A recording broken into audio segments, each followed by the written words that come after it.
বিচার বিভাগ ব্যর্থ হলে রাষ্ট্র ও গণতন্ত্র ব্যর্থ হয়ে যাবে বলে মন্তব্য করেছেন প্রধান বিচারপতি সৈয়দ রেফাত আহমেদ।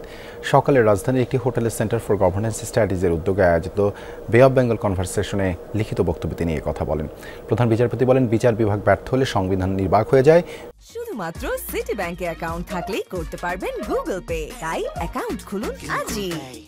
জুলাই বিপ্লব সংবিধানকে উৎখাত করতে নয়, বরং এর সঙ্গে সম্পর্ককে বিশুদ্ধ করতে উদ্দীপ্ত হয়েছিল বলে মন্তব্য করেন তিনি।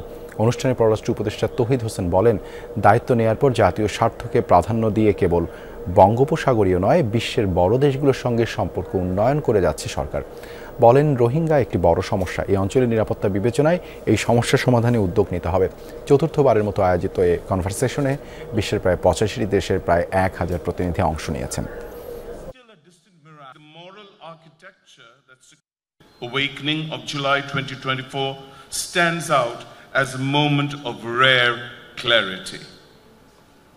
It compelled Bangladesh to revisit the very grammar of its constitutional life.